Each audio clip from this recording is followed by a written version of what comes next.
nagsimulang sumigaw na ang sitwasyon kahapon ay kasalanan niya lamang at nakiusap na patawarin siya. Nagsimulang isipin ni Zin na ito ay isang uri ng bitag. Kinuha ng batang lalaki ang palda ng babae at humingi ng tawad, nangako na hindi na niya ito guguluhin pa. Naiinis ang misis ng bida at sinabing patatawarin lang niya ang lalaki kung hindi na niya ito guluhin pa. Si Sun ay nagsimulang umiyak sa kaligayahan at nanumpa na hindi siya aabalahin. Ang reaksyong ito ay nagulat sa kanya at hindi niya nalaman kung ano ang sanhi ng kanyang mga sinabi. Bilang karagdagan sa paalitang paghingi ng tawad, ang bata ay nagbigay ng tseke para sa 1,000,000 bilang moral na kabayaran. Hindi nag-aksaya ng oras si Lee at agad na kinuha ang tseke. Habang sinabi lang ni Zin na ayaw na niyang makita ang lalaki, mabilis na umalis si Sun. Sinubukan ni Lee na alamin mula sa kanyang anak na babae na tumulong sa kanya na makitungo sa isang pamilya na maimpluwensyang gaya ng kay Sun. Ngunit walang sagot ang dalaga sa mga tanong ng kanyang ina. Naisip ito ng babae at napag-isip-isip na tinulungan sila ng tagapagligtas kahapon na napatunayang lubos na maimpluwensya. Tumakas si Sun sa tahanan ng pamilya ng Jian at umaasa na magiging maayos ang lahat ngayon at itatama niya ang sitwasyon. Gayunpaman, nadatnan niya si Lin at ang kanyang anak na babae. Tumingin ang bida kay Sun nang may masamang tingin. Iniulat ng binata na tinanggap ni Zin ang kanyang paghingi ng tawad at tinanong kung may utos pa. Sinabi na lang ni Lin na sana ay hindi na sila magkita. Aalis na sana ang lalaki nang napatigil siya sa boses ni Lin. Nais lang ipaalala ng bida na kapag sinabi niya sa iba ang tungkol sa kanya ay masisira ang kanyang buong pamilya. Dahil sa takot, napaluhod si Sun at sumigaw na tiyak na ililihim niya si Lin. Samantala, paulit-ulit na sinasabi ng ina ni Zin na mas mabuting hiwalayan na niya ang tauna na iyon dahil maraming mabubuting lalaki dyan, kaya walang dahilan para panatilihin niya ang walang kwentang asawang ito. Sinubukan niyang manipulahin ang dalaga at pinilit itong isipin ang kanyang nararamdaman.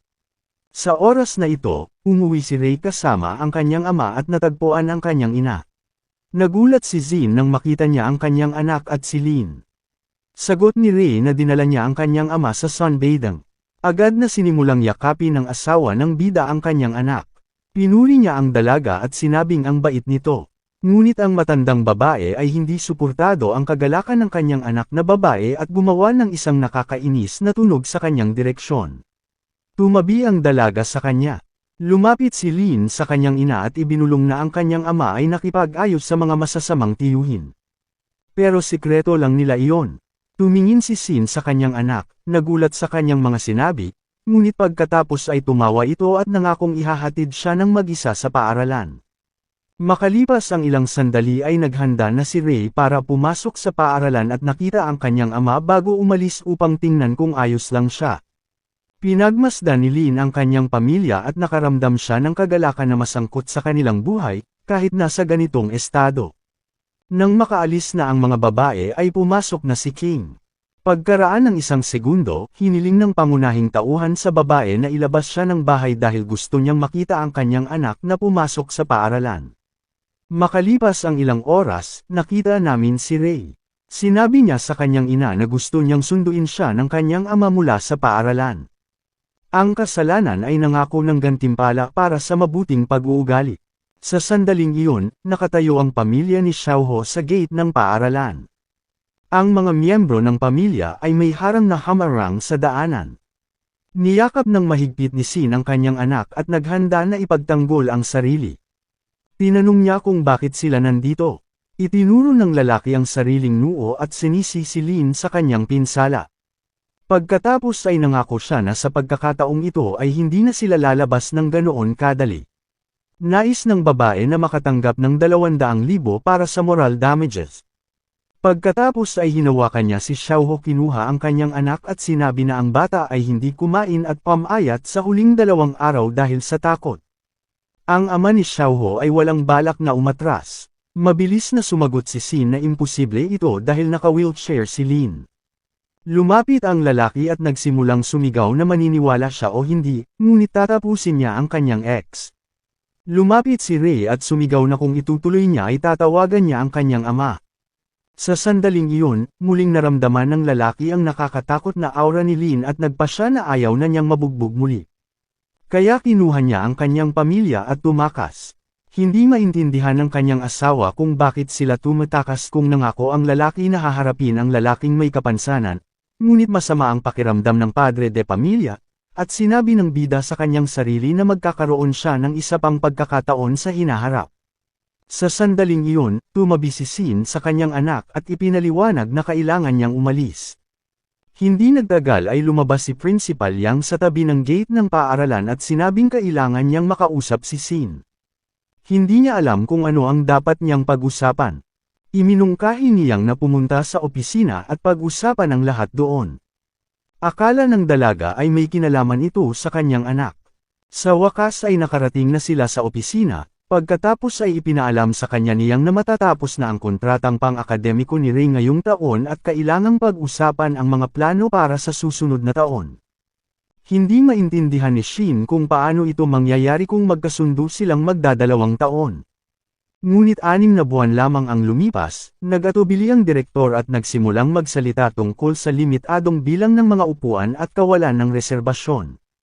Ngunit pinaalalahanan ni Sin ang lalaki na binayaran siya nito ng $50,000 nang isara nila ang deal. Umupo ang lalaki at ipinaliwanag na ang $50,000 ay isang paunang bayad para sa pagpasok. Ito ay labis na ikinainis ni Sin dahil binayaran niya ang perang ito para sa unang taon ng pag-aaral. Pero tumawa lang ang direktor.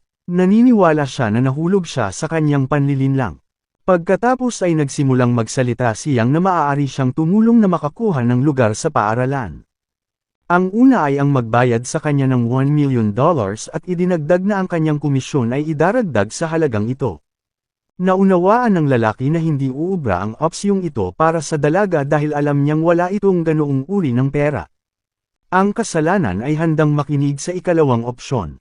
Ipinatong niyang ang kanyang mga paa sa mesa at sinabing narinig niya ang tungkol sa kalagayan ng kanyang asawa at umaasa na hindi na niya kailangang ipaliwanag ang mga detalye ng pangalawang paraan. Galit na galit si Sin sa sinabi ng principal. Ibinagsak niya ang kanyang mga kamay sa mesa at tinawag siyang disgusting. Inayos niyang ang kanyang salamin at sinabing ang kanyang anak na babae ay hindi makakapasok sa preparatory school sa kanyang mga termino. Hindi mahuhulog ang kasalanan sa mga pukana ng lalaking ito at nagpasya siyang ipadala ang kanyang anak na babae sa ibang paaralan. Nina siyang at sinabing wala sa mga prep school sa lungsod ang tatanggap sa kanyang anak nang walang pahintulot niya. Kaya, sumigaw siyang nababalik ang dalaga bukas at magmakaawa. Samantala, sinabi ni King sa pangunahing tauhan na ang paaralang ito ay may magandang kapaligiran at nagbayad ng malaking pera si Sin upang dito makapag-aral ang kanyang anak. Biglang isang bagay ang nakakuha ng atensyon niya. Nilingan ni King si Lin sa labasan ng paaralan at nakita niyang tumatakbong palayo ang asawa na umiiyak. Agad niyang napagtanto na may hindi nangyari ayon sa plano sa silid ng punong guro at nagpasya na tingnan ang kanyang sarili. Sa sandaling iyon, nagpakita ang ama ni Ai Xiaoho sa harap ng punong guro. Kinabahan siyang at naglagay ng ngiti sa kanyang mukha. Pinilit niyang magpanggap na napakasaya niyang makita ang pamilyang ito. Pero sa totoo lang, ayaw lang masira ng lalaki ang relasyon nila ni Gio dahil isa siya sa pinakamayaman sa lugar. Mabilis nilang ipinahayag na gusto nilang paalisan ang isang batang babae sa paaralan. Napagtanto ng punong guro na pinag-uusapan nila si Rui at sinabi iyon sa pagtatapos ng semestre. Hindi na siya pumapasok sa paaralan. Gayunpaman, hindi natuwa ang pamilya sa desisyong ito.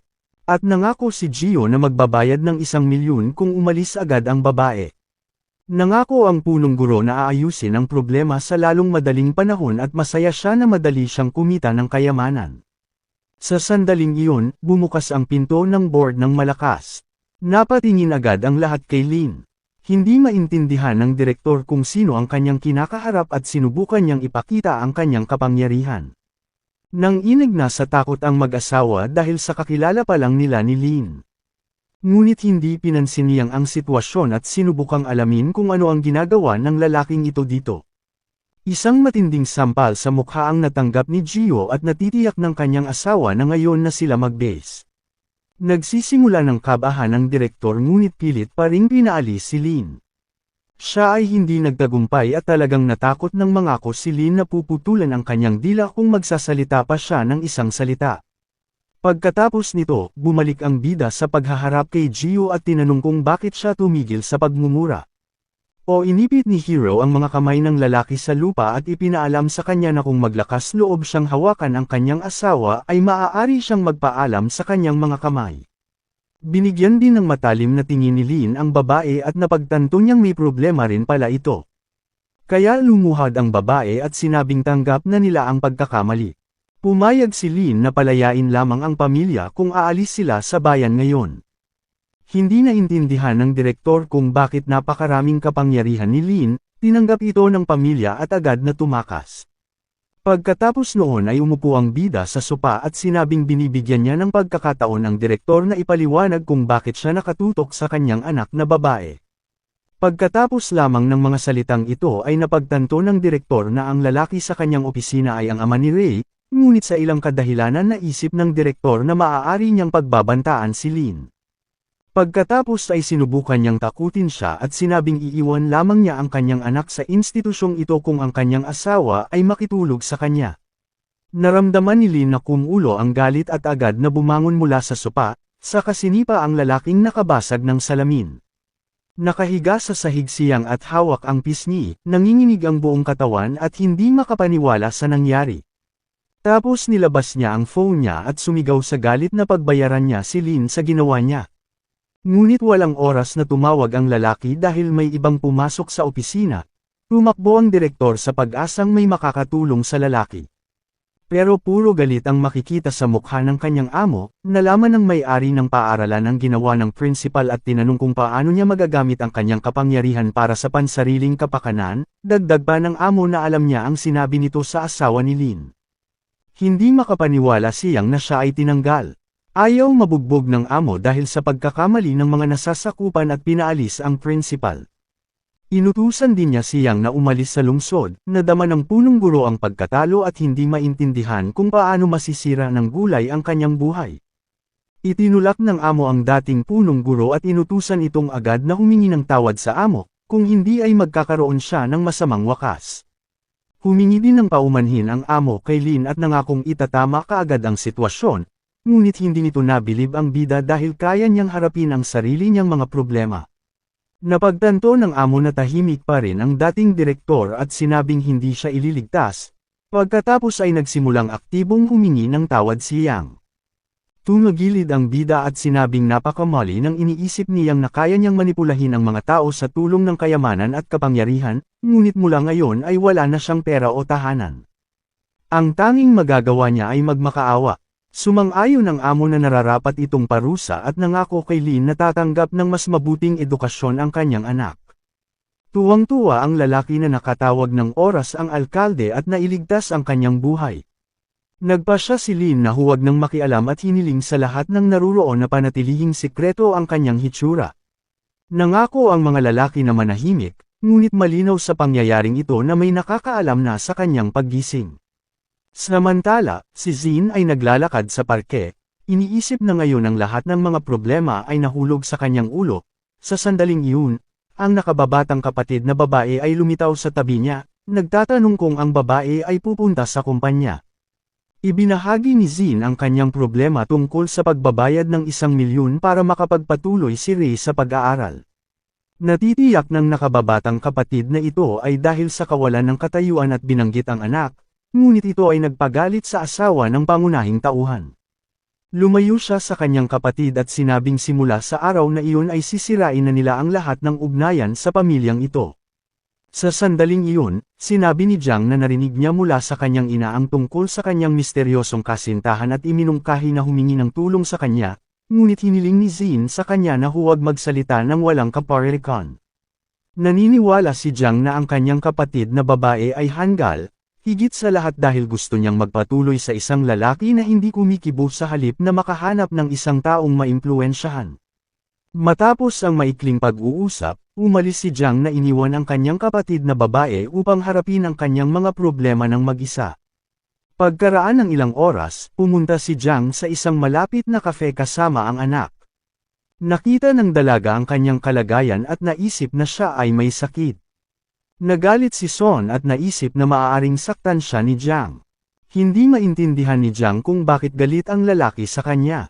Gusto lang daw niyang ipaalala sa kanya na hindi siya dapat iwanan kung gusto niyang makuha ang kanyang kapatid. Nakangiting sinabi ni anak na gustong-gusto siyang dalhin ng dalaga sa libingan. Naalala ng nakababatang kapatid na babae na may kompetisyon ang lalaki at sinabi niya na itinuturing niya itong pinakamahusay na kandidato. Pagkatapos ng mga salitang ito, nagpasalamat sa kanya ang anak at kasabay nito ay nakakatakot ang hitsura niya. Nagpasya si Jiang na hindi na niya kailangan na nasa tabi niya at sinabi na dahil sumuko na siya ay aalis na siya. Nakita ng anak na umalis ang dalaga at tinawagan ang kanyang mga kaibigan na nagsasabing may magandang trabaho para sa kanila.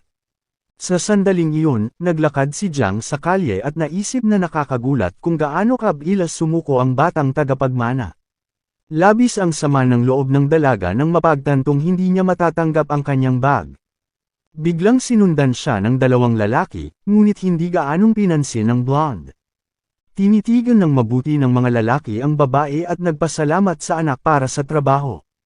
Nangako sila na magiging masaya sila sa paggamit ni Jiang. Pagkatapos noon ay humarap sila sa dalaga na tumatawa at nagtatanong kung mag-isa itong naglalakad dito.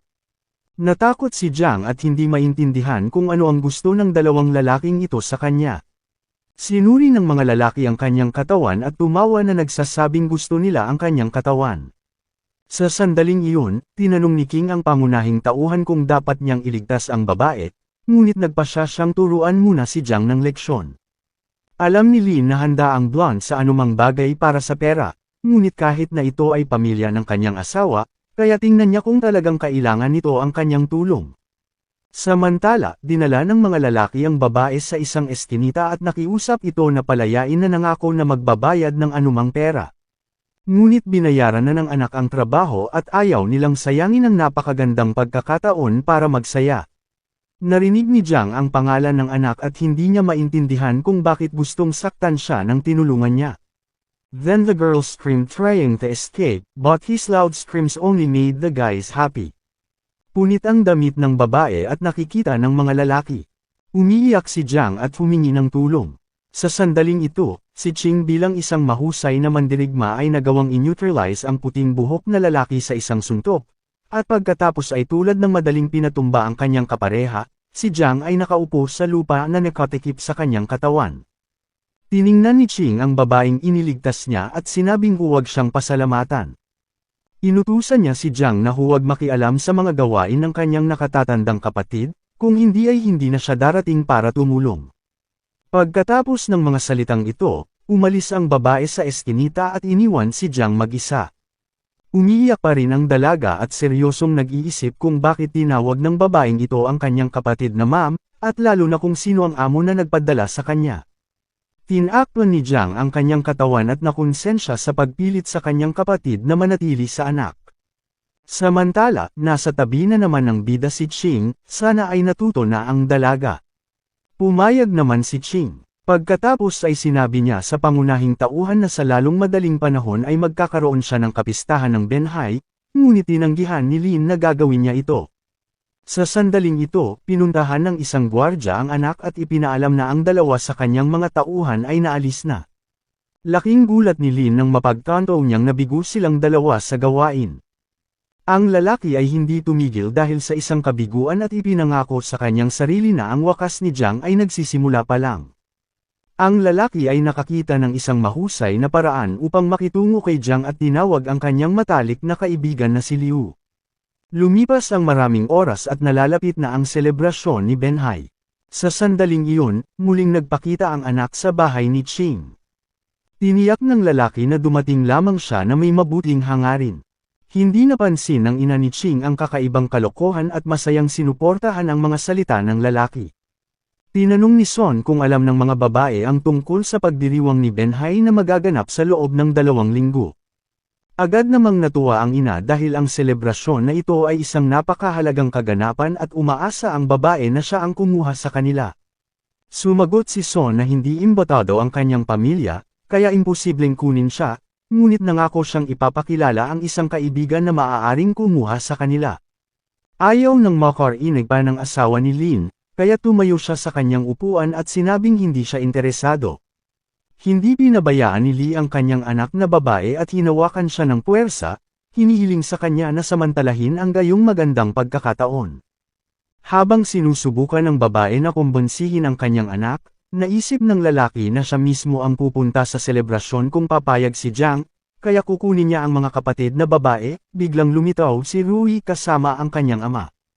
Hindi inaasahan ni Son na babalik ang demonyong ito, kaya naman labis siyang kinabahan ng mga sandaling iyon ay yumuko si Son sa mga babae at hiniling na ipaalam sa kanila ang desisyon sa lalong madaling panahon. Naniniwala si Lee na responsibilidad ni Jiang na tanggapin ang imbitasyon. Jiang na pagkatapos ng kamakailang insidente ay hindi nagmamadaling magtiwala kay Son ng maluwag sa loob. Bumaba siya at sinabi iyon sa kanyang ina. Ngunit galit na galit si Lee dahil sigurado siyang hinding-hindi iyon gagawin ng young master. Hindi nakipagtalo si Jiang ngunit namuo ang pag-aalinlangan sa kanyang kaluluwa na muling sasalakayin siya ng mga kriminal. Sa sandaling ito sinabi ni Yixan na kahapon ay tinawag siya ng kanyang lolo at inutusan ang babae na pumunta sa pangunahing bahay. Hindi masyadong masaya si Lee sa pag-asam na ito at hindi niya maintindihan kung bakit kailangan ng lalaki ang kanyang anak. Sagot ng anak na hindi niya alam ang mga detalye, ngunit nadama niya na kailangang umalis sa lalong madaling panahon. Ang pangunahing bahay ng pamilya ng Jiang ay mas malaki kaysa sa bahay sa probinsya. Ang lolo ay nakaupo sa ulo ng mesa at sinabing hindi nasisiyahan na ang pamilya ay hindi nakatanggap ng imbitasyon sa pagdiriwang. Napansin ng lalaki na bagamat umunlad ang kanilang negosyo ngayong taon ay hindi pa rin sila pinapansin ng maimpluwensyang pamilya. Tumingin ang blonde na lalaki kay Son at nagpahiwatig na may makakatulong sa kanila na makaakit ng atensyon. Laking gulat ng dalaga nang mapagtantong maging ang bahaging ito ng kanyang pamilya ay umaasa sa kanya. Hindi gaanong nag-alala ang lolo kay Son nitong mga nakaraang taon, ngunit pinaalalahanan niya ito na lagi siyang nagbibigay ng pera kapag kailangan. Nagkrus ang mga kamay ng matanda sa harapan niya at sinabing kailangan niya ng pabor ang dalaga. Naniniwala siyang nagbibiro ang kanyang lolo dahil sa totoo lang ay hindi niya maintindihan kung ano ang kaya niyang gawin. Masungit na tanong ng blonde na lalaki kung ayaw niyang tumulong sa pamilya. Sabi ng pinsan na nagkunwaring hindi naiintindihan ng dalaga. Naniniwala si anak na hindi niya kayang lutisin ang isang problema na hindi kayang hawakan ng ulo ng pamilya. Gayunpaman, ipinaliwanag ng matanda na ang isang maimpluwensyang tao ay interesado sa kanya at maaaring makatulong sa kanila na makarating sa party. Nakaramdam ng pag-aalala si Son at sinabing walang magkakainteres sa kanya dahil may anak na siya. Napangiti ang pinsan at idinagdag na dapat magpasalamat ang dalaga sa pagkakataon. Nagpasya din ang tiyuhin na paglaruan ito. Tumalon sa kinauupuan ng asawa ng pangunahing tauhan at sinabi sa lahat na siya ay isang babaeng may asawa, hindi laruan, ngunit walang epekto ang kanyang mga salita at sinabi ng tiyuhin na mas mabuting maging laruan kaysa maghain ng gulay. Sinubukan ng anak na ipagtanggol ang dangal ng kanyang asawa. Kumatok ang lolo sa mesa at nangako na kung susundin ng kanyang apo ang kahilingan ay hinding-hindi makakalimutan ng pamilya. Ngunit hindi pumayag ang asawa ng pangunahing tauhan. Hindi daw siya papayag na mawala ang dignidad niya at hindi niya gagamitin ang katawan ko. Sinabi ni Shin na igagalang niya ang kanyang asawa at kung may gustong ituloy ang planong ito, maaari silang pumunta ng mag-isa. Hindi maintindihan ni Shin kung paanong may humihiling ng ganoon. Walang sagot ang matanda. Sa sandaling iyon, sinimulang pilitin ng pinsan ang batang babae tungkol sa mga kahihinatnan ng kanyang mga aksyon. Ngunit ang asawa ng pangunahing tauhan ay nanatiling matatag sa paniniwalang siya lamang ang may karapatang magdesisyon kung ano ang gagawin sa kanyang katawan.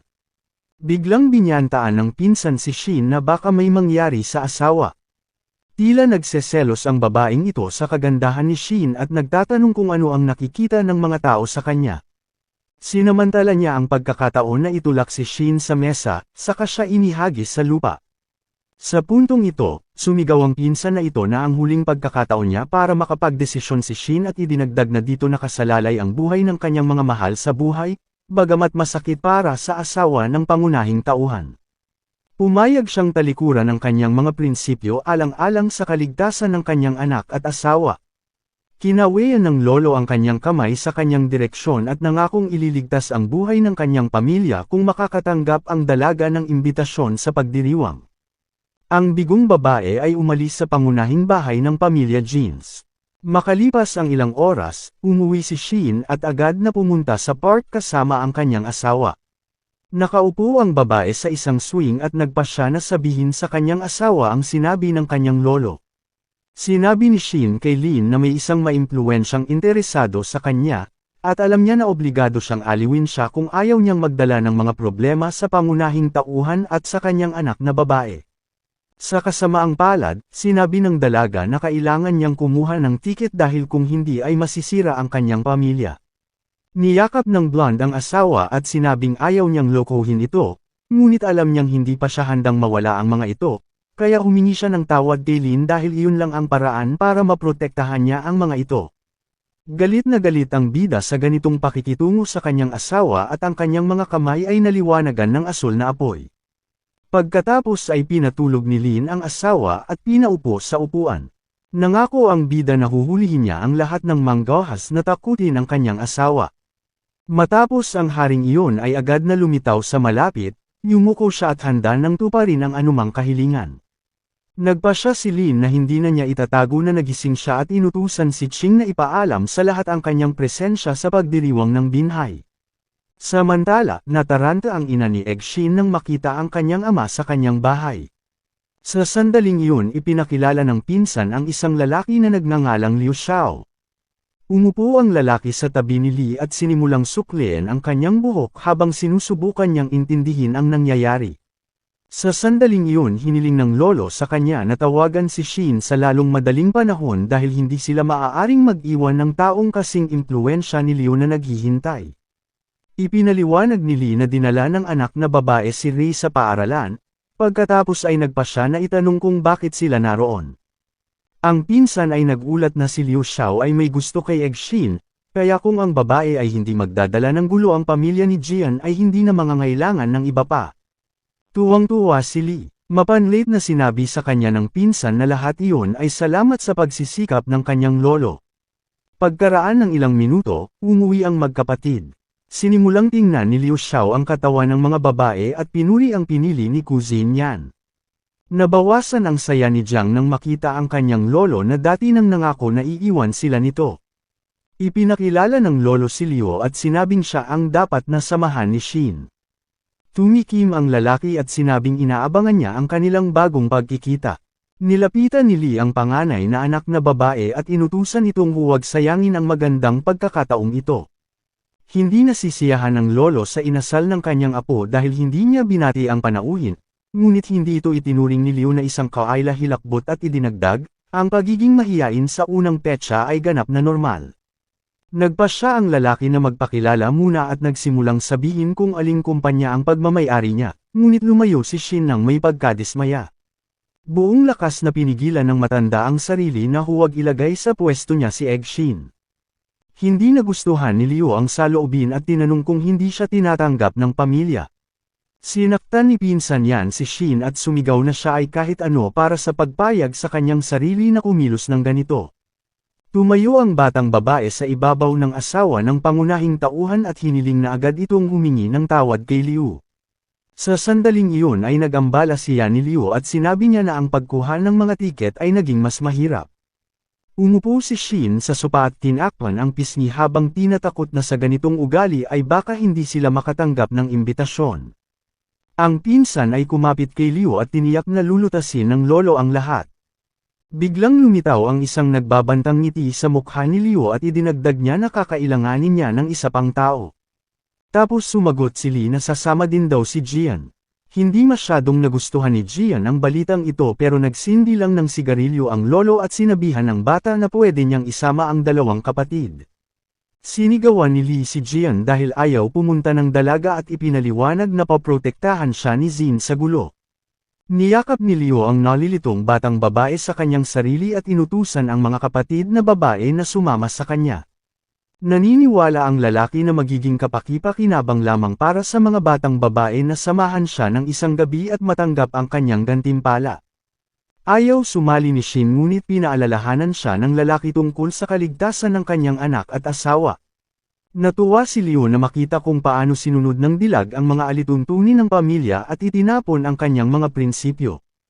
Pinagmasdan ng ating pangunahing tauhan ang eksenang ito na maingat na nagtatago sa likod ng dingding ng hagdan.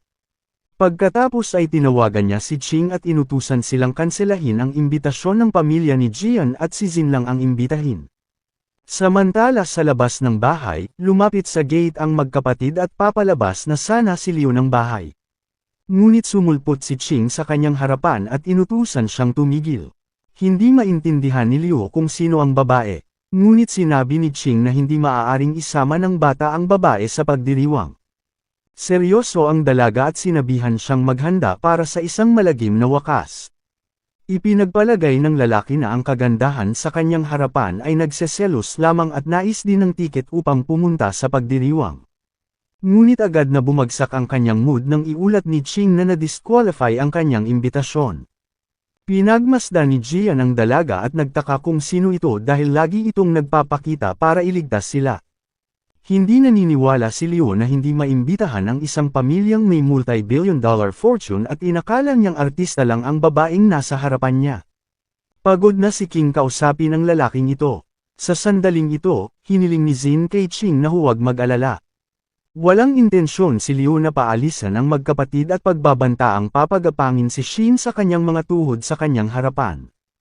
Hindi nakayanan ni King ang insulto at sinampal siya ng malakas sa mukha.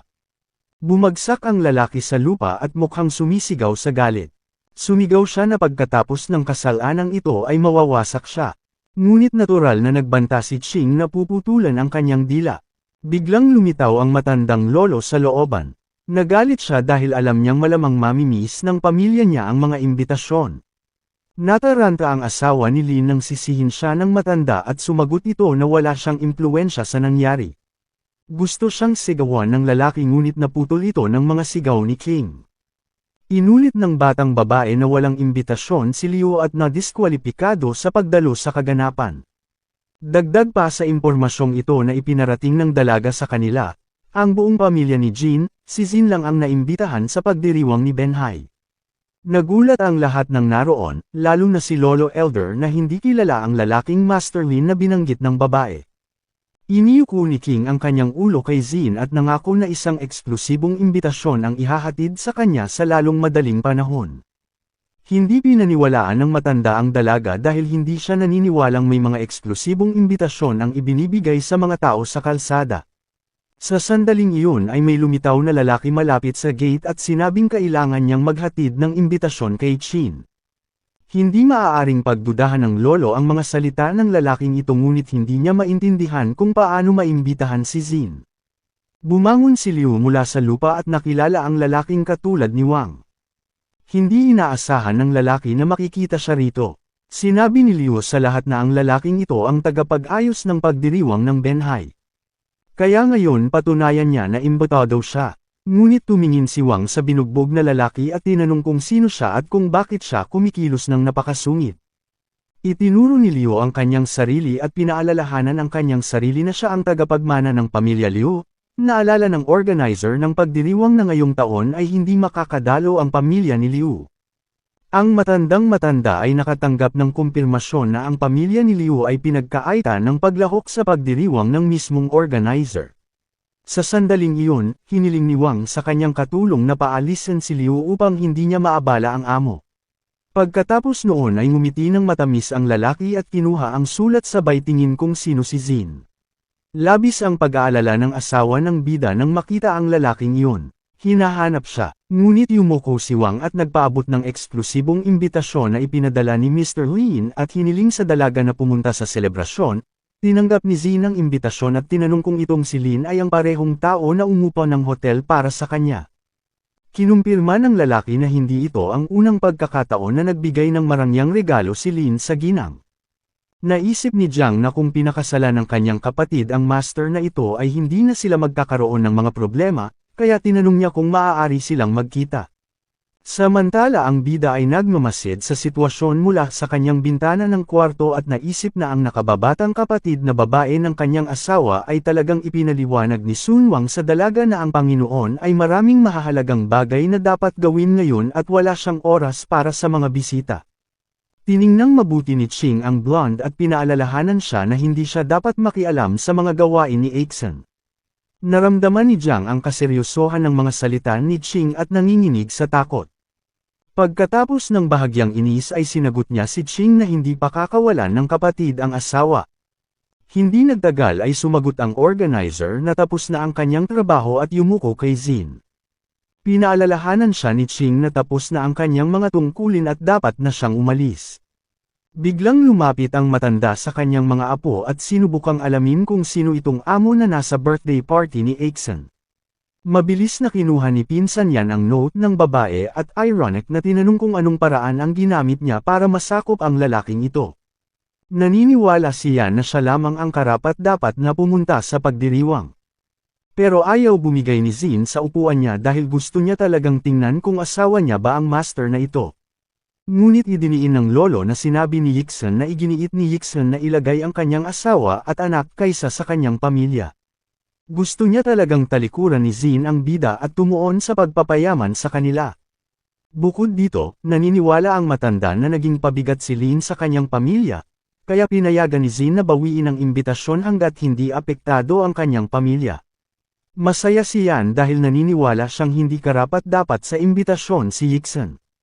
Sa sandaling ito, pinanood ng bida at ni Ching ang eksenang ito. Talagang gustong bumalik ng utusan ni Lin at turuan sila ng leksyon. Ngunit pinagbawalan siya ng bayani na gawin ito at nangako na sa hinaharap ay pagsisisihan niya ang kanilang pag-iral. Sa sandaling iyon ay nagring ang telepono ni Ching. Sinabi ng prinsipal ng paaralan na ipinadala si Rui sa ospital. Narinig ni Lin na nawala ng malay ang kanyang anak at inutusan si Ching na paandarin kaagad ang sasakyan. Pagkatapos ng ilang minuto ay nakarating na sila sa Benhai Central Hospital. Kung saan dinala nila si Rui ng walang malay, maingat na sinuri ng doktor ang mga resulta ng pagsusulit. Pumasok sina Ching at Lin sa silid, tinanong kung ano ang pakiramdam ng babae. Sumagot ang doktor na ibinukod niya ang iba pang mga pagpipilian at nalaman na ang batang babae ay nagkaroon ng pagbabalik sa dati ng isang lumang sakit. Umupo si Lin sa kama at nagtanong kung posible bang mag-transplant ng bone marrow para iligtas siya ngunit nagpasya ang doktor na anyayahan muna nila si Dr. Lee na puntahan si Rui. Laking gulat ng bida na si Dr. Lee ay nasa bayan. Sumagot ang doktor na bumalik kaagad si Lee nang marinig ang chismis tungkol sa pagkagising ng master at ngayon ay nasa ospital. Agad na pinapunta ni Lin ang kanyang katulong upang hanapin ang doktor at inutusan itong pumunta ng mabilis. Sa sandaling ito nagpasya ang doktor na tanungin kung alam ng pangunahing tauhan ang kalubhaan ng sakit ni Rui. Sumagot si Lin na siya ay malubhang nasugatan sa oras na iyon at hindi lubos na naiintindihan ang kalagayan ng kanyang anak na babae. Ang sabi ng doktor ay lumabas na 2 taon na ang nakalipas ng sabay na Jin Aisang ni Rui ang angkan ng Imperial at Royal. Kaya pala nakoma siya, natakot at hindi makapaniwala ang bida. Ngunit lumabas si Dr. Lee sa silid at tiniyak sa kanya na walang dapat ipag-alala ang malaking tao dahil dumating siya upang tulungan ang prinsesa. Tuwang-tuwa ang matanda nang makitang muli si Lin, kaya't may luhang tumulo sa kanyang mga mata. Dahil sa reaksyong ito, hindi komportable ang mga lalaki sa silid at tahimik silang nagkatinginan. Nagpasya ang Diyos ng digmaan na bumalik sa pangunahing pag-uusap dahil nag-aalala siya tungkol sa pagsasanib ng dugo sa kanyang anak na babae. Karaniwan walang royal at imperial bloodline ang lalabas sa iisang tao. Ngunit sinabi ni Dr. Lee na sa ngayon ay 3 na lamang ang may parehong bloodline. Alam ng bida na mayroon siyang pareho at mayroon ding isa pang batang lalaki sa kabisera. Ngunit napaisip siya kung sino ang pangatlong tao na hindi pa niya narinig. Naghintay si Lee ng isang dramatikong paghinto at pagkatapos ay sa isang pagsabog ng enerhiya ay ipinahayag na ang ikatlong tao ay si Rui. Pagkatapos ay lumipad ang aura ng doktor sa paligid niya. Hindi nagustuhan ng bida ang sinabi nito at sinigaw ang pangalan ni Ching. Ang batang babae ay hindi mahahalata na lumipat sa likuran ng matanda. Hinawakan ni Ching ang kanyang palad sa tabi ng kanyang leeg at hiniling sa master na ipaliwanag ng mas malinaw ang kanyang sarili bago hawakan ang babae. Sinabi ni Lee na ang royal bloodline ni Lin ay personal na ipinagbabawal taon na ang nakakaraan at hindi dapat maapektuhan ang kanyang anak na babae. Pagkatapos ay tinanong kung ang Diyos ng digmaan ay gustong malaman kung bakit ito nangyayari.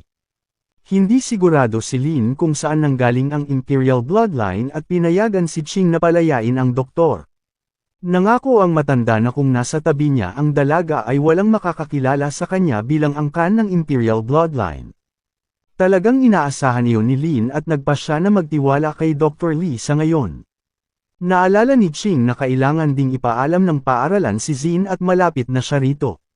Napagtanto ng bida na oras na para umalis at sinabi kay Lee na alam niya kung ano ang ipapaliwanag kay Yin Senador. Di nagtagal pagkatapos tumakbo ang asawa ng pangunahing tauhan sa mga pasilyo ng ospital nang mabilis hanggat kaya niya. Kinabahan siya at hindi man lang pinansin si Son.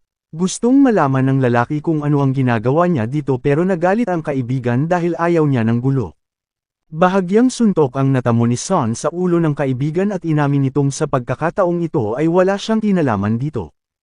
Hulaan niya, nag-aalala ang dalaga sa anak.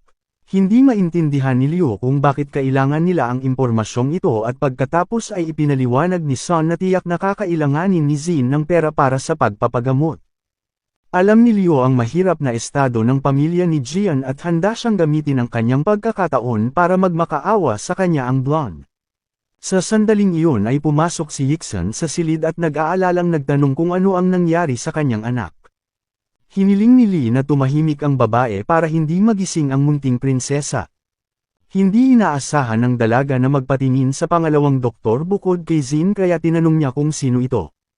Ipinakilala ni Dr. Chen ang kanyang mentor at nangako na ligtas si Rui pagkatapos ay pinitik niya ang kanyang mga daliri at nagsimulang tumalikod si Rui sa kanyang kama. Sinabi ni Lee na malapit nang magising ang batang babae salamat sa acupuncture. Biglang iminulat ni Rui ang kanyang mga mata at sinubukang hanapin ang kanyang ama sa silid. Dahil sigurado siyang narinig niya ang boses niya, sumulpot ang ina sa tabi niya na hinimatay daw siya sa paaralan. Kaya maswerteng nakilala niya itong doktor na gumagamit ng tradisyonal na Chinese medicine. Kinilala ni Rui ang lalaki bilang isang napakatalino na doktor. Hindi napigilan ng matanda ang kanyang nararamdaman at sinabing napakabait sa kanya ng sanggol. Tumabi ang lalaki sa dalaga at sinimulang yakapin. Nag-aalala si Zin na hindi niya mababayaran ang appointment ng doktor dahil hindi siya bibigyan ng isang sentimos ng kanyang pamilya. Napansin ng lalaki ang kanyang pag-aalala at sinabing hindi siya tatanggap ng bayad mula sa kanya. Dahil dumating siya sa pangalan ni Mr. Lin, sa oras na iyon napagtanto ni Rui na hindi siya nag-i-imagine ng mga bagay-bagay at talagang narinig niya ang boses ng kanyang ama. Mabilis na tinanong ni Zin kung masasabi sa kanya ng doktor kung sino itong Mr. Lin at kung bakit lagi niya itong tinutulungan. Hindi masabi ni Lee ang sikreto kaya sinabi na lang niya na si Lin ang pinakamataas na Panginoon ng Southern Border at malalaman niya ang mga detalye kapag oras na. Pagkatapos ay ibinalik ng doktor ang batang babae sa kama at iniabot sa kanyang ina ang isang business card, inutusan siyang tumawag kung kinakailangan. Ngayong nagising si Rui ay kumbinsido ang lalaki na ayos lang siya para makapag-polem na ito at makaalis sa infirmary. Tinawag ng batang babae ang kanyang ina at ipinagtapat na si Dr. Lee ay inimbitahan ng kanyang ama at narinig niya ang boses nito habang siya ay natutulog. Bagamat karaniwang hindi naniniwala si Zin sa mga salita ng kanyang anak, nagpa siyang pumayag dahil gusto niyang maging asawa niya ang dakilang Panginoong Lin. Kahit na hindi pa niya nakilala ang hindi kilalang lalaki na ito at ang personalidad ni Lin ay nagpapaliwanag ng marami. Ang talagang ikinabahala niya sa teoryang ito ay ang katotohanang hindi direktang sinabi sa kanya ng bida na nagising na siya. Napansin ni Rui na may iniisip ang kanyang ina at ang mga kaisipang ito ay labis siyang nabahala. Pero nagpanggap ang babae na walang nangyari sa kanya, kinindata niya ang kanyang anak at sinabing uuwi na sila. Biglang pumagitna si Dr. Chen na nagsasabi na ang munting prinsesa ay dapat manatili sa ilalim ng pagmamasid sa loob ng ilang araw. Nag-aalala si Zin sa posibilidad na iwanan si Rui na mag-isa sa ospital, ngunit ang kanyang anak na babae ay tila inspirasyon at ipinangako sa kanyang ina na maaari siyang magkaroon ng ilang oras na mag-isa. Pagkatapos noon ay nanatili sa ospital ang dalaga at hinintay ang kanyang paggaling. Samantala ang bida ay nasa ospital pa rin at tinanong ang kanyang nasasakupan kung nakahanap siya ng impormasyon tungkol sa pinuno ng pamilya ng Jin. Hindi nag-aksaya ng oras si King at nakahanap ng kakaiba sa loob ng maikling panahon. Iniulat ng batang babae na ang lahat sa pamilya ay ordinaryong tao, ngunit ang ama ni Jin ay may kakaiba. Naalala ng bida na isang beses lang niya nakilala ang ama ng kanyang asawa at hindi nagtagal ay namatay na rin siya.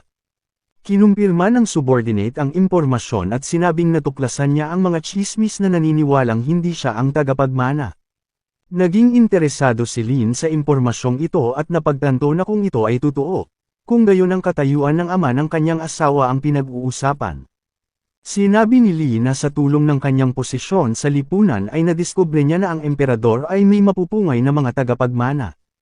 Ang katotohanan ito ay maaaring mga hulugan na ang ama ni Jin ay isang inapo ng emperador, ngunit imposibleng tiyakin ito.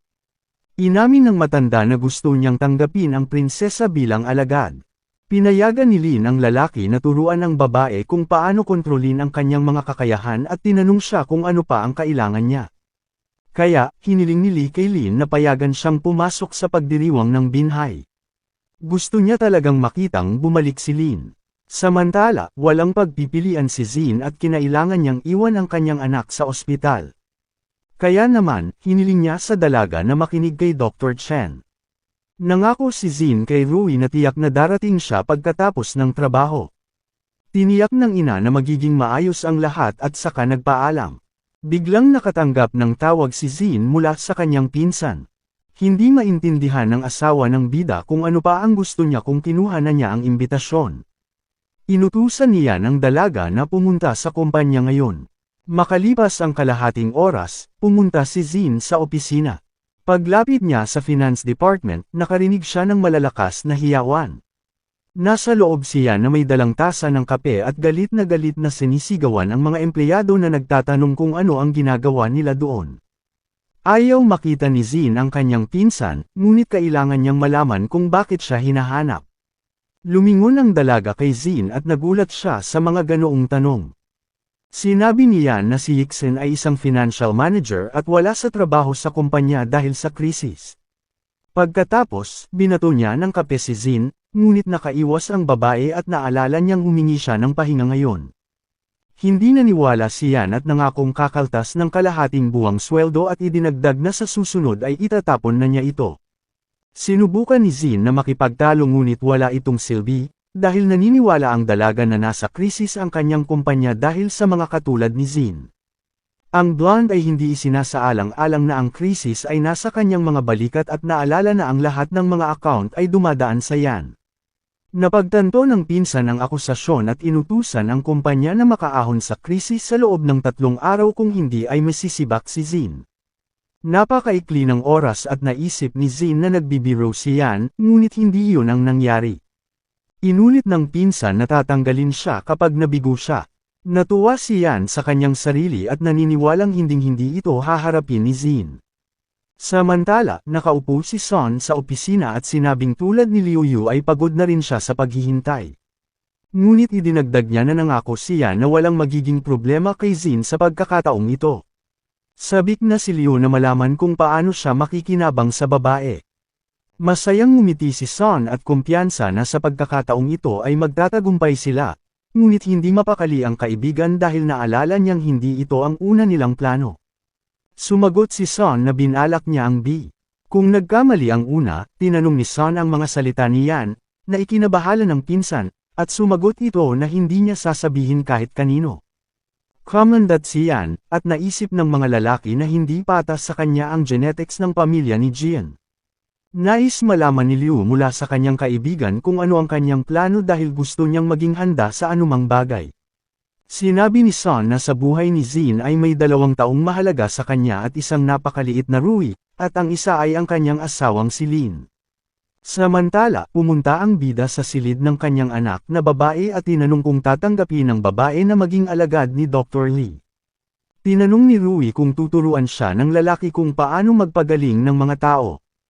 Ang Diyos ng digmaan ay tumingin sa kanyang anak na may pagsamba at gustong sabihin kung ano ang ituturo ni Lee, ngunit wala siyang oras dahil lumitaw si Ching sa kanyang likuran at iniulat ang mga problema ni Zin sa kumpanya.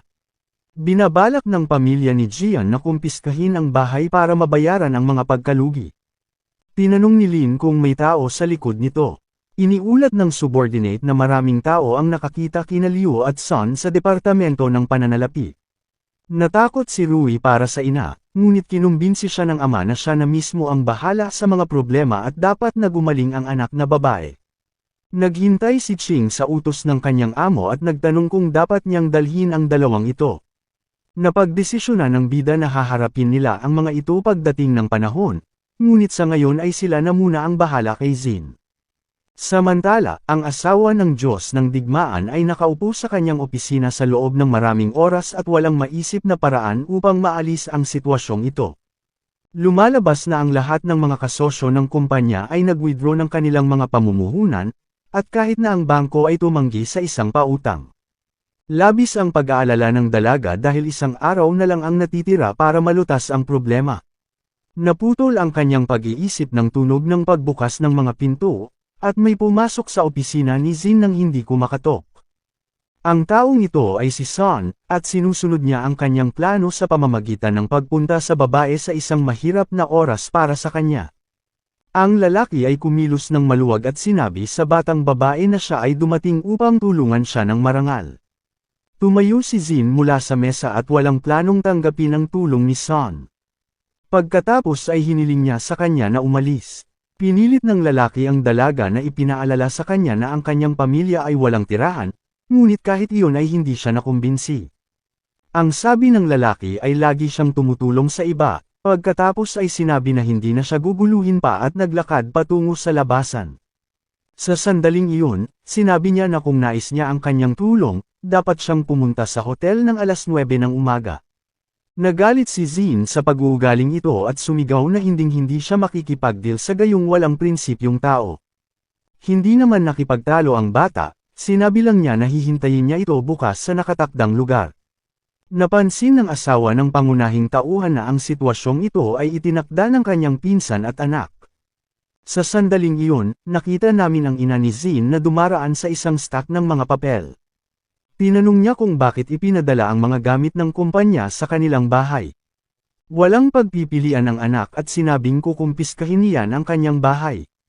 Galit na galit ang babae sa balita dahil patuloy na dumarating ang mga problema sa kanyang pamilya, ngunit naniniwala siya na hihilingin ng kanyang anak na babae ang lalaking iyon na nagngangalang Lee na tulungan sila, at hindi iyon magiging problema para sa kanya. Ngunit sumagot ang asawa ng pangunahing tauhan na hindi man lang niya nakita ang lalaking ito. Laging sinisimula ni Lee na sisihin ang kanyang anak na babae para sa buong pamilya. Hindi nais ni Zin na bigyan ang kanyang mga mahal sa buhay, at dahil hindi tumugon ang pamilya Wang sa kanyang liham, kailangang humingi ng tulong ang dalaga kay Sun. Dumating ang araw ng pagpupulong at malapit na ang oras ng nakatakdang pagpupulong. Dumating sa hotel ang asawa ng pangunahing tauhan at nakita ang tamang kwarto. Pumasok siya at agad na sinigawan si Sun na dumating siya, ngunit ang lalaking malapit sa bintana ay hindi si Sun, nakatingin ang dalaga sa kanyang paanan at hindi ito napansin. Biglang lumayo si Wang sa bintana at magiliw na binati ang dalaga. Nakita ni Zin si Wang at napagpasyahan na ang lalaki ay nakikipagsabuatan sa pamilya ng Sun upang sirain ang kanilang kumpanya. Nilapitan ng lalaki ang blonde at ipinaliwanag na ito ay isang hindi pagkakaunawaan. Wala lang daw siyang time at may inabot na tseke. Idinagdag ni Wang na si Mr. Lin ang bahala sa lahat at babaguhin ang numero ng Sun card gamit ang isang trick. Kaya pala siya ang nasa kwartong ito. Masayang masaya si Zin at taos pusong nagpapasalamat sa taong nagligtas sa kanya sa ganitong sitwasyon. Umalis si Wang sa silid at iniwan ang dalaga sa loob. Tapos bigla siyang naging seryoso. Nakipagkita siya sa pangunahing tauhan at iniulat na nalutas na ang problema ng kanyang asawa. Ngayon ay parurusahan ni Lin ang nagkasala. Samantala si Liu ay nakaupo sa isa pang silid. Nagalit ang lalaki dahil hindi pa siya pinupuntahan ni Yixen. Inamin niya na mahirap masira ang dalaga. Tumunog ang telepono ni Liu at lumabas siyan sa screen na nagsasabing alam niyang maaari niyang kidnapin ang sinuman. Biglang nakarinig ang lalaki ng katok sa pinto at tumakbo para sumagot sa pag-aakalang si Zin iyon. Gayunpaman, sa pintuan ay nakita niya ang isang ganap na kakaibang babae sa inaasahan niyang makita. Naroon si Ching at sinipa ang lalaki sa mukha ng napakalakas. Lumipad pabalik si Liu at hinampas ang mesa na natamba ang mga pinggan. Binasag ng dalaga ang labi ng lalaki sa suntok.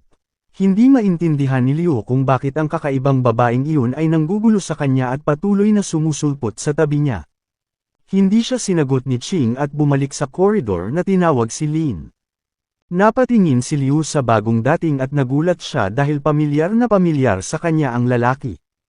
Ipinakilala ng pangunahing tauhan ang kanyang sarili bilang isang sundalo na nagsilbi sa hukbo sa loob ng maraming taon at nakilala bilang kataas-taasang pinuno ng Timog.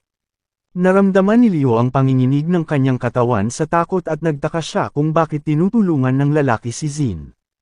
Ipinaliwanag ni Lin na siya ang kanyang asawa at itinulak ang lalaki sa lupa. Hindi naniniwala si Liu na ang isang taong may kapansanan ay maaaring maging pinuno ng Timog. Sa sandaling iyon ang kalaban ay naglabas ng isang malakas na aura at sinabing wala siyang pakialam kung maniwala sa kanya ang lalaki. Sumandal ang lalaki kay Liu at hinawakan siya sa kwelyo ng kanyang t-shirt, itinaas ang lalaki sa ere. Naniniwala si Lin na ang pinakamahalagang bagay ngayon ay ang bayaran ng lalaki para sa humilyo na ito ay hindi naniniwala na ang pangunahing tauhan ay maglalakas loob na gumawa ng isang bagay sa kanya dahil siya ay isa sa pinakamayamang tagapagmana. Ngunit ang lalaki ay nagkamali at lumipad sa pader ng may lakas. Siya ay nasugatan at wala ng anumang pagdududa sa posisyon ng pangunahing tauhan. Pagkatapos ay nagsimulang magmakaawa na patawarin siya nangako na magbabayad ng anumang pera. Tumingin si Lin sa lalaki at tinanong kung mukha ba talaga siyang nangangailangan ng pera. Tumingin si Chin na may kontentong ngiti habang ipinadama ng kanyang amo sa lalaki ang kahihinatnan ng kanyang mga aksyon.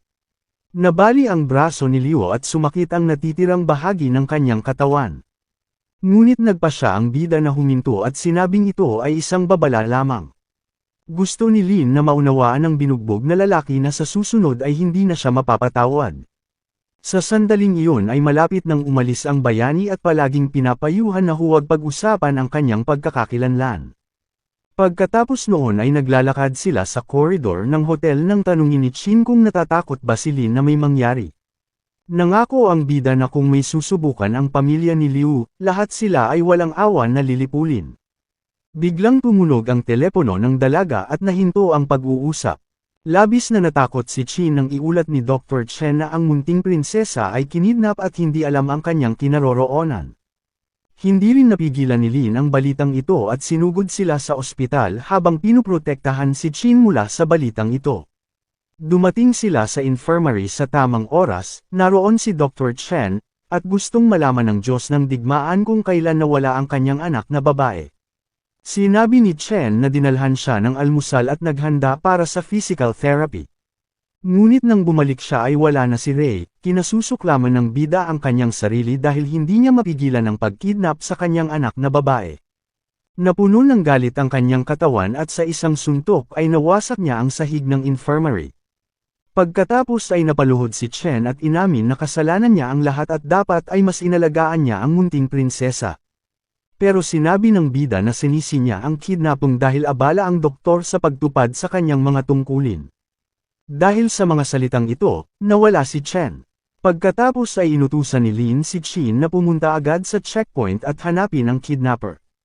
Sa sandaling iyon ay nakaupo ang isang gwardya sa isang maliit na silid at kasali sa isang laro, sigurado siyang kailangan niyang manalo.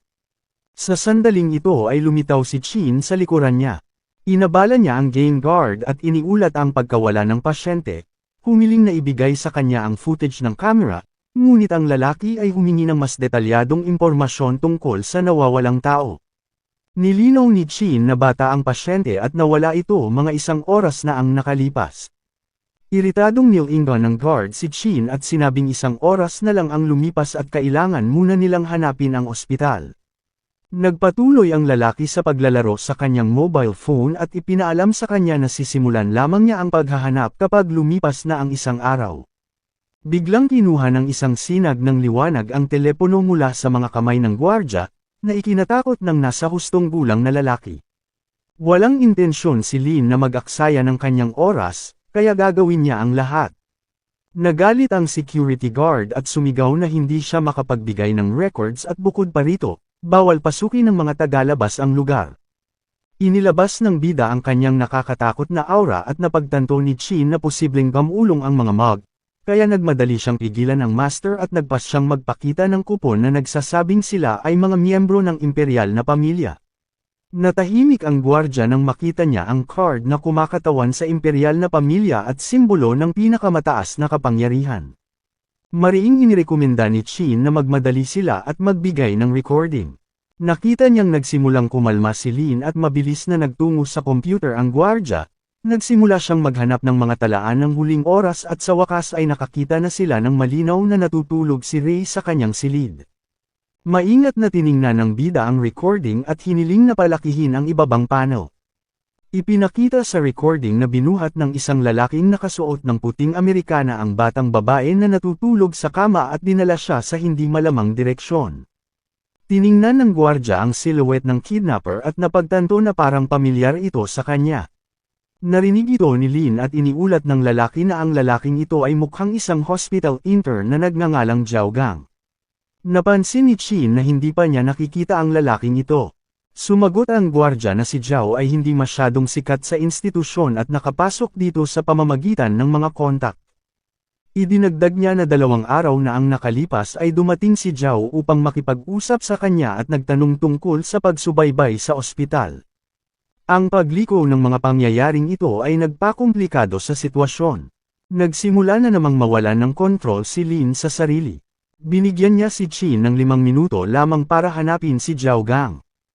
Hindi na pinag-usapan ng dalaga ang tungkol sa deadline at agad na naglaho sa opisina para sumunod sa utos. Naramdaman ng gwardya ang mapang ipong panahon at nagsimulang mag-alala na may nagawa siyang mali. Ang madilim na kalooban ni Lin ay mararamdaman mula sa malayo.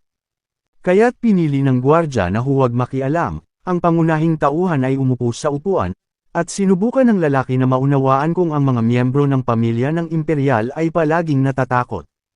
Hindi nagtagal ay natapos na ni Chin ang gawain at sa loob ng ilang minuto ay dinala si Zhao sa opisina. Inihagis niya siya sa paanan ni Lin at iniulat na nakita siya ng kanyang mga tao na nakalusot sa ospital at agad siyang sinunggaban. Sumagot naman ang preso na isa siyang doktor kaya siya na-ospital. Hiniling ni Lin na malaman kung saan dinala ng bata ang bata. Nagkunwari si Zhao na hindi niya naiintindihan kung anong klaseng bata ang pinag-uusapan nila. Wala ng pasensya ang bida at hindi nagtagal ay nagsimulang idiin ng kanyang paa ang balikat ng kidnapper na nagsimulang mag-crack ang lupa. Diniin ni Lin hanggang sa tuluyan ng idiin sa lupa ang kanang kamay ni Zhao. Si Chin at ang gwardya ay nanood ng interogasyon, ang lalaki ay labis na kinabahan sa kalupitan na ginawa ni Lin.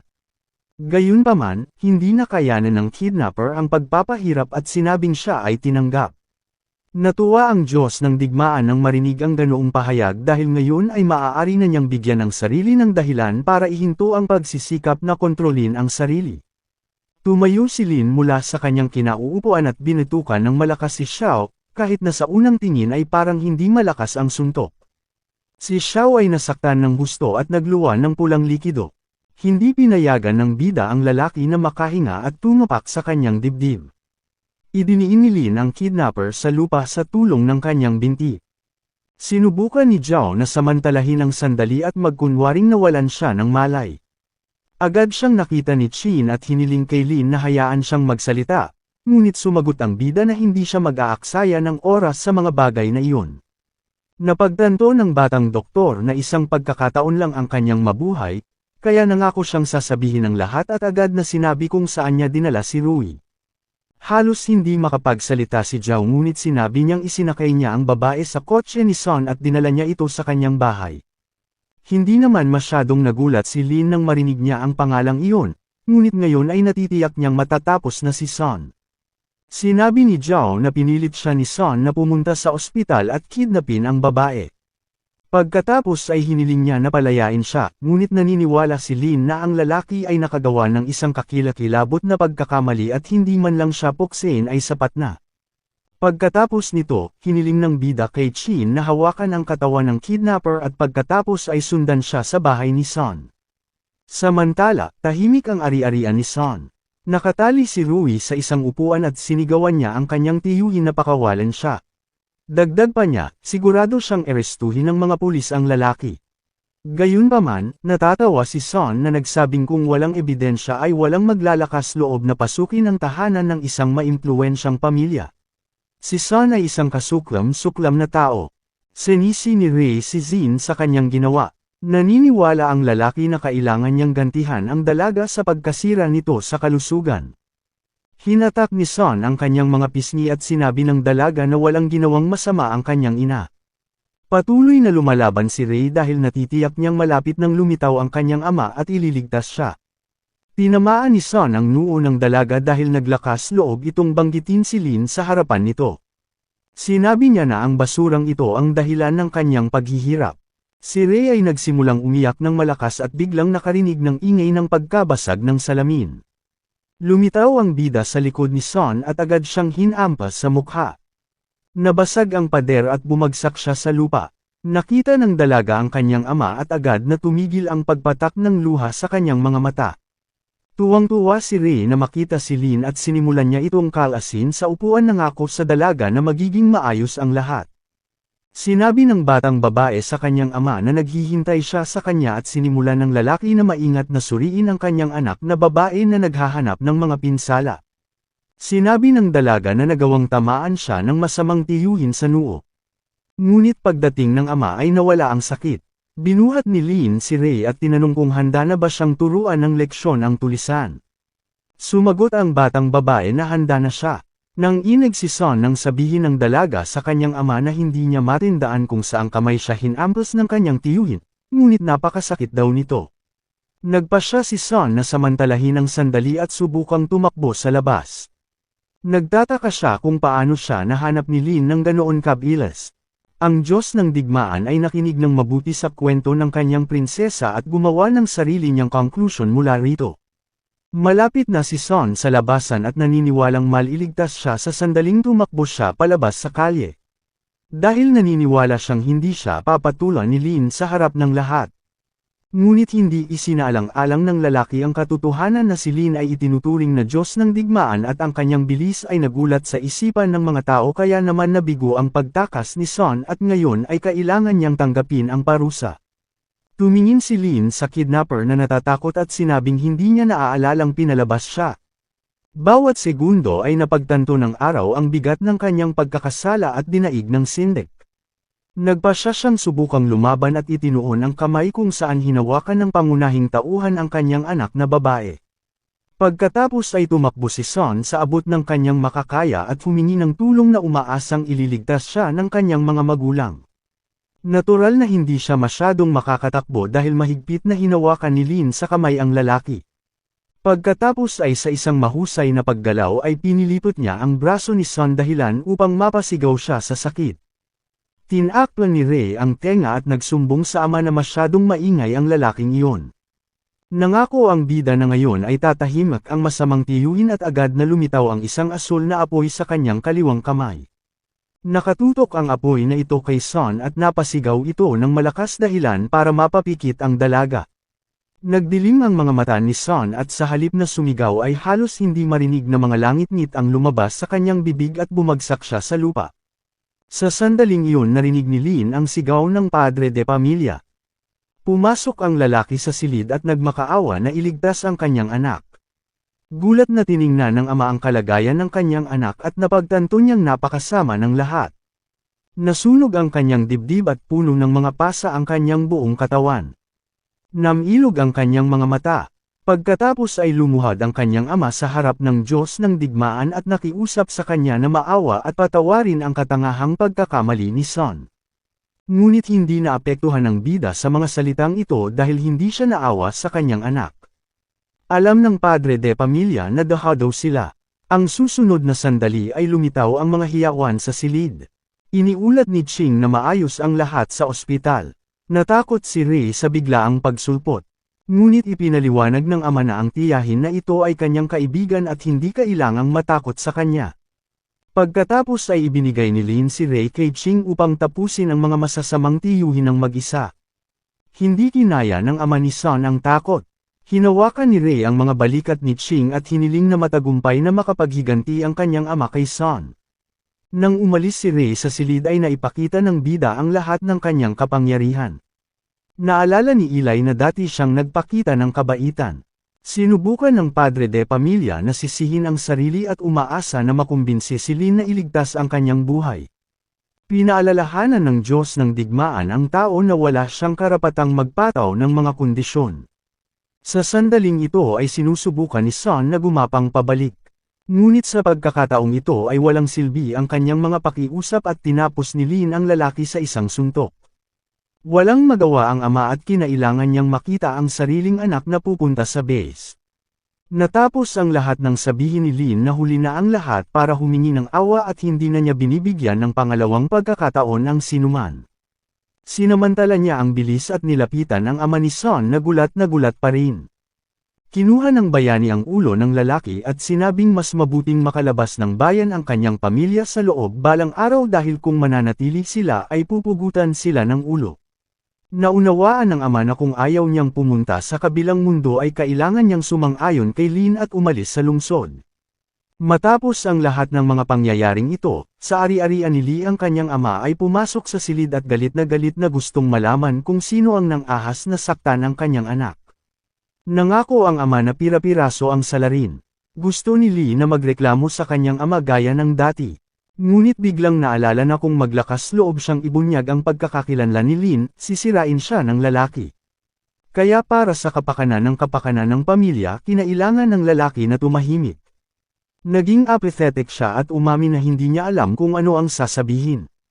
Nagalit din ang padre de pamilya sa kanyang anak at sinampal ito ng malakas sa mukha, sinabing dapat tandaan ni Liu na sila ang may-ari ng lungsod.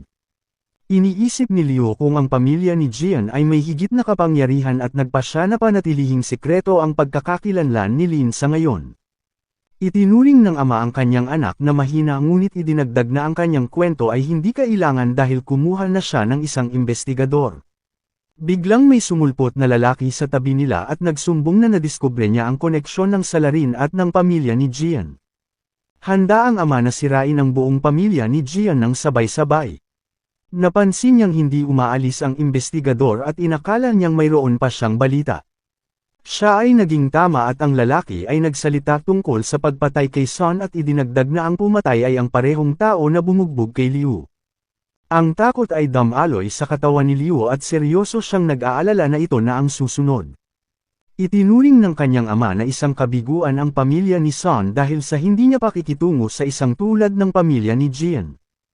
Ang lalaki ay ganap na natupok ng pagnanais na maghiganti at naisip kung paano haharapin ang pamilya ni Jian sa gabi ng pagdiriwang ni Benhai. Makalipas ang ilang oras ay sumapit ang gabi, dumating na at oras na para sunduin ni Zin ang kanyang anak mula sa ospital. Pumasok sa kwarto ang asawa ng bida at may dalang cake na nagtatanong kung ano ang pakiramdam ni Rui. Ngunit sa kanyang takot ay wala ang kanyang anak na babae sa infirmary. Nawalan ng pag-asa ang babae sa kanyang anak ngunit walang sumasagot at natakot siya sa ideyang may nangyari. Nahulog ang cake mula sa nanghihina niyang mga kamay. Sa sumunod na segundo narinig ni Zin ang boses ng kanyang anak. Nakalimutan niya ang lahat at tumakbo sa batang babae na nagtatanong tungkol sa kanyang kapakanan. Ayaw mag-alala ni Rui ang kanyang ina at nagsinungaling na kinuha siya ng kanyang ama upang maglaro. Hiniling ni Zin sa dalaga na huwag makipaglaro sa mga estranghero. Kinabahan ng babae nang sabihin ng kanyang anak na dinadala siya ni Lin sa paglalaro. Ito ay dahil naniniwala si Zin na ang kanyang asawa ay nasa bahay sa lahat ng oras na ito. Nagmamasid si Chin nang may damdamin ng matuklasan ng cake at napansin na pinahahalagahan ng asawa ni Lin ang buhay ng kanyang anak kaysa sa kanya. Si Lin ay nasa malapit at inamin sa isang malungkot na boses na si Zin ay talagang isang mabuting ina. Labis ang pagkabalisa ng bida sa pagsasabing malaki ang utang niya sa kanya. Pagkatapos ay pinaalalahanan sila ni Lin na oras na para pumunta sila dahil sa pagkakataong ito ay pupunta sila sa banquet ng Benhai. Kaya kailangan mong maghanda. Ang bida sa kanyang huling laban ay handa siyang lumaban hanggang sa kanyang huling hininga para sa kapayapaan ng kanyang pamilya. Samantala ang isang lalaki ay nakaupo sa pool at mahinahong umiinom ng alak. Nilingan niya ang kanyang nasasakupan at tinanong kung totoo bang nagising ang dakilang Lin. Kinumpirma ng server na kumakalat ang naturang tsismis at lumabas din ang impormasyon na isa sa mga pamilya ang pinaalis na niya. Naniniwala ang Lord of the Dragons na isa lamang itong palabas para ipakita ang kanyang kahalagahan, ngunit sa katunayan ay nawalan na ng kapangyarihan ang kanyang pamilya. Ang nasasakupan ay kumbinsido na si Lin ay isang banta sa emperador at iminungkahi na alisin siya. Nagalit ang lalaki sa katulong at nang hindi umaalis sa pool ay itinuro sa kanya ang kanyang enerhiya. Napabalikwas ang lalaki at sinabi ng Dragon Lord na hindi niya natatandaang nagbigay ng ganoong utos. Natamba ang alipin at iginiit na delikado para sa kanyang kamahalan na iwan ng buhay ang Diyos ng digmaan. Ngunit naniniwala ang Dragon Lord na maaaring maging kapaki-pakinabang si Lin dahil mayroon siyang magandang reputasyon sa mga tao. Gayunpaman, naisip niya na dapat ipakita si Lin sa isang lugar. Narinig ng subordinate ang mga salita ng Dragon Lord at nangakong lulutasin ang lahat. Pagkatapos ay naglakad ang Dragon Lord sa gitna ng pool at iniabot ang kamay na hindi mukhang tao sa sibat. Ngunit tumanggi ang sibat na sumunod at nagsimulang lumitaw ang isang pulang kidlat sa buong haba nito. Napilitan ang Dragon God na bitawan ang sibat dahil tinanggihan siya nito. Malubhang nasugatan ng kidlat mula sa sibat ang lalaking nasa kanyang kamay. Bigla niyang sinabi yun habang buhay pa si Lin, kaya kailangan siyang dalawin. Sa sandaling iyon ay lumitaw ang mga mata sa hindi pangkaraniwang kamay ng lalaki at nagsimulang lumitaw ang puro kapangyarihan sa kanyang palad. Nagpasya ang emperador na dahil hindi niya magagamit ang artifact ay sisirain na lang niya ito. Ang kidlat mula sa sariling sibat ng Diyos ay lumiwanag sa buong paligid na sinabayan pa ng baliw na tawa ng tao. Samantala sa bahay ni Lin, lahat ng miyembro ng pamilya ay namuhay ng normal at tahimik na nagpalipas ng gabi. Biglang may naramdamang kakaiba si Lin at nagulat siya nang mapansing nawasak ang sibat ng Diyos ng kulog. Napansin ni Ching ang biglaan at matinding pagbabago sa mukha ng pangunahing tauhan at tinanong kung ano ang nangyari. Tinanong ni Lin ang tungkol sa sibat. Tumugon si Ching pagkatapos mabalitaan ng digmaan sa hangganan na kinuha ito ng maharlikang pamilya, ngunit kinikilala lamang ng sibat ng Lei Shan ang may-ari nito, kaya tiyak na hindi ito gagamitin ng mga ikatlong partido. Sumagot ang bida na ang sibat ay nasira ilang minuto na ang nakalipas. Sinabi ng batang babae na ang sibat ng Lei Shan ay isang banal na sandata, pagkatapos ay hindi niya maintindihan kung paano siya madaling masira. Sumagot ang bida na ito ay isang babala sa kanya bukod pa sa alam niya kung sino ang makakasira ng sibat at hindi pa lalampasan ng taong iyon ang pagdiriwang ni Bainhai. Pagkatapos ay umupo si Lin sa wheelchair at nangako sa hari na kukunin niya ang kinuha sa kanya. Sa sandaling ito ay lumitaw ang isang lalaking nakasuot ng all-in black malapit sa bahay ni Lin at mabilis siyang lumapit sa mga bintana. Napansin niya ang silid ni Lin at tinutukan niyang maghagis ng talam patungo sa prota. Nabasag ang bintana sa tabi ni Lin at may dumaan sa kanya ng napakabilis.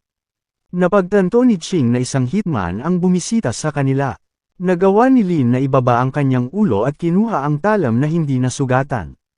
Sumigaw ang subordinate sa pangunahing tauhan na agad niyang hinahabol ang assassin. Maingat na sinuri ni Lin ang Dragon God Dagger sa kanyang mga kamay. Si Jiang at ang ina ay nakaupo sa sala ng makarinig sila ng kakaibang ingay at sinubukang alamin kung saan sila nanggaling. Biglang namatay ang ilaw sa kwarto at takot na tumingin sa paligid ang dalaga. Labis na natakot si Lin nang mapagtanto niyang mayroong higit sa isang mamamatay tao sa bahay. Napasigaw si Jiang nang makita niya ang silhouette ng isang lalaki sa dilim na nasa harapan niya. Sinubukan ng dalaga na alamin sa estranghero kung sino siya at kung paano siya nakapasok sa bahay, ngunit nanatiling tahimik ang kriminal. Nakamaskara ang lalaking ito at tiningnang mabuti ang mga babae na nagsasabing babayaran nila ang kanilang buhay para sa pagtatakip sa maling tao. Pagkatapos ay nagsimulang mabuo ang isang maliit na lilang bola sa kamay ng kriminal at naghanda siyang salakayin ang mga batang babae. Ayaw umalis ni Lee sa base sa hindi malamang dahilan at nag-alok na ibigay sa lalaki ang lahat ng pera na mayroon sila. Inanyayahan ng batang lalaki sa maskara ang babae na dalhin ang kanyang pera sa libingan.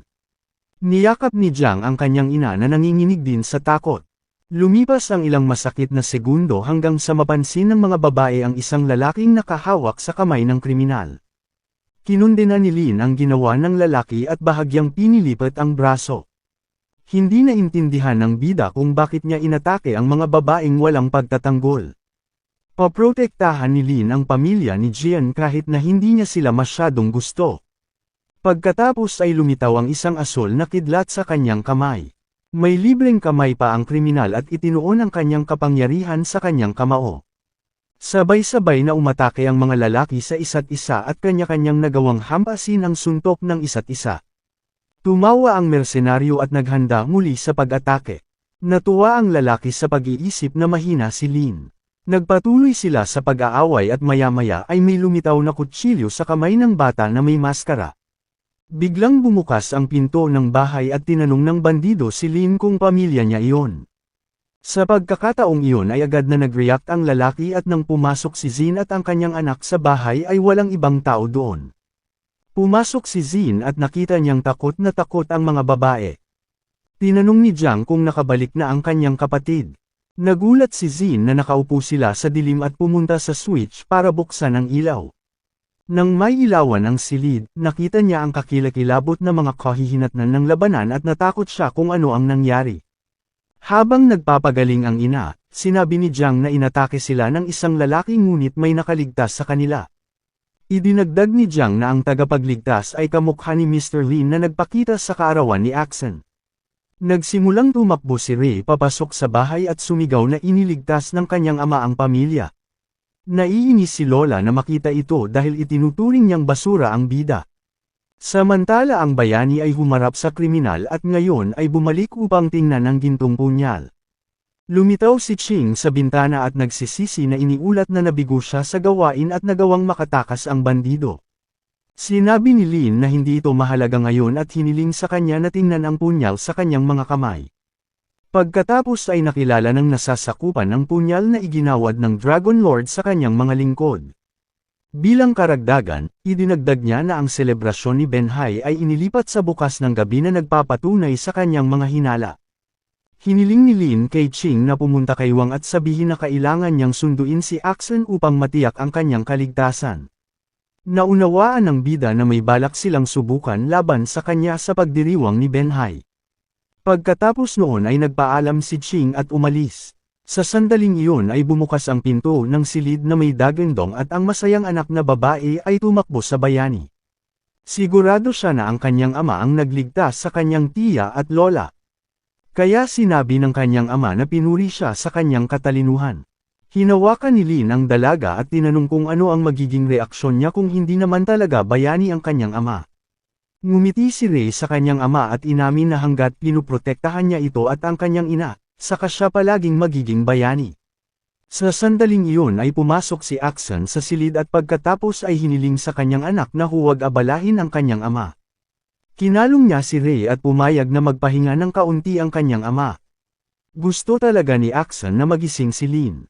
Bigla niyang narinig ang pagtunog ng cellphone niya at sinagot ito. Narinig ng asawa ni Lin ang boses ni Wang at tinanong kung ano ang nangyari. Sumagot ang lalaki na iniharap ang pagdiriwang at may susando sa kanya bukas. Ngunit sagot ni Axon na wala na siyang imbitasyon. Gayunpaman, tiniyak ni Wang na ang imbitasyon ay isang piraso lamang ng carton at siya ay isang respetadong panauhin. Sumagot naman ang dalaga na masaya siya sa balita at humingi rin ng paumanhin sa abala. Pagkatapos ay hinaplos ni Zin ang ulo ni Ray at hiniling na alagaan niya si Daddy bukas ng gabi. Ang anak na babae ay masaya na manatili sa kanyang ama at inamin na hindi siya natatakot sa anumang bagay sa kanyang tabi.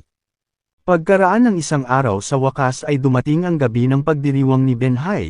Ang napakalaking teritoryo ay pinalamutian ng marangal, hindi maintindihan ni Lee kung bakit mukhang masama ang loob ni Axon sa mahalagang kaganapang ito.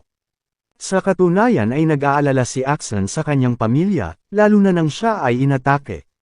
Ngunit ang ina ay walang pakundangan na sumagot na ang kanyang dalawang scam ay mabuti para sa wala at ngayon ay kailangan niyang mag-concentrate at maghanap ng lalaking mapapangasawa. Bigla silang napalingon at nakita ni Zane si Lolo kasama si Yan. Hinawakan ni Jiang ang kanyang ina at inamin na nagalit siya sa inaasal ng kanyang pinsan. Napansin din ni Yan ang kanyang mga kamag-anak at tinanong kung paano sila nakarating dito nang walang imbitasyon. Sumigaw si Jiang na sila ay pinarangalan ng mga panauhin ni Lord Wang at siya mismo ang nagdala sa kanila sa pagdiriwang. Ang lalaking katabi ni Yuan ay nagulat sa kagandahan ni Jiang, habang si Yan ay sinubukang ilagay ang sarili sa isang liwanag. Naaliw ang dalaga na sinabing nasa kanya ang imbitasyon at nagsimulang sabihin kay Jiang na umuwi na. Itinuro ng hipag ni Lin si Yan at pinaalalahanan na ang imbitasyon na ito ay pag-aari ng kanyang kapatid, kaya kailangan niyang ibalik ito. Ngunit sumagot si Yan na isang karapat-dapat na kinatawan lamang ang nakakakuha ng imbitasyon. Sa wakas ay napansin ng katabi ang imbitasyon at halos mabulunan nang makitang ito ay kulay ube at ginto. Ang mga kulay na ito ang simbolo ng imperial na pamilya at ang imbitasyong ito ay nagpapatunay sa mga tsismis na ang pamilya ni Jiang ay malapit sa pamilya Wang. Biglang may sumulpot na ibang lalaki sa tabi ni Yan at kinuha ang imbitasyon na nagsasabing peke iyon. Sinubukan itong bawiin ng dalaga ngunit nabigo ito. Napansin ng lalaki na hindi nagtagal ang kanyang kagalakan.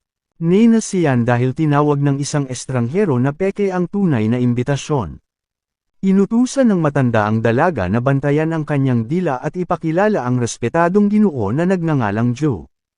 Agad na nakaramdam ng pagkabalisa si Yan nang mapagtantong isang maimpluwensyang tao ang nasa tabi niya.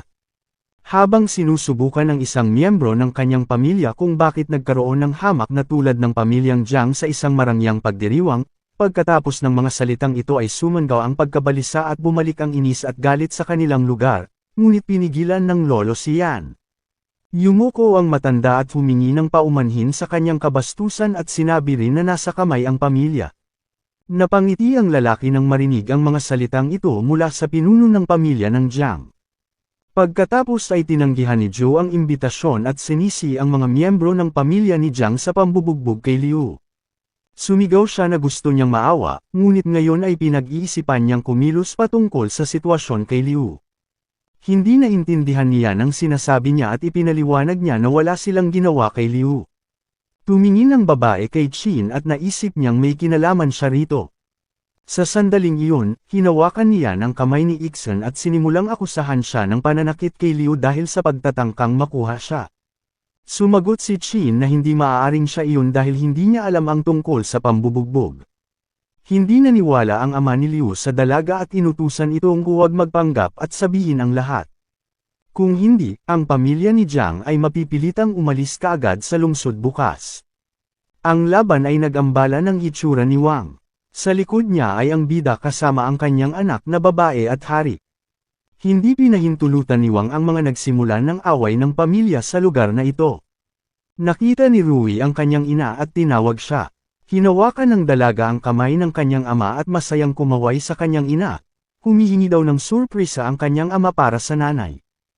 Tiningnan ni Joe ang mga bagong tao nang may paghamak at tinanong kung sino sila. Sumagot ang ama ni Liu na ang may kapansanan sa wheelchair ay ang asawa ni Ixen na nagngangalang Lin Feng, at ang babae ay kanilang anak na babae. Nagsimulang tumawa si Joe hanggang sa umiyak siya na hindi niya naiintindihan ang ibig sabihin ng kalunan na ito. Pinutol ni Lin ang pagtawa ng lalaki. Tinanong ng bida kung ano pa ang maaari niyang gawin. Napatingin si Zin sa asawa at hindi makapaniwalang gising na talaga ito. Si Rui ay nasa tabi ng kanyang ina. At ngayon ay maaari na niyang ipakita sa kanya ang katibayan na siya ay nagsasabi ng totoo. Naniniwala si Joe na walang silbi ang paggising kay Lin dahil nasa wheelchair siya. Ngumuso lang ang bida sa pahayag na ito at tumayo na naglabas ng masasamang aura. Laking gulat ni Joe sa kanyang nakita at hindi nagtagal at sinabing bubble-iin niya ang mga paa ni Lin sa ginawa niya kay Liu.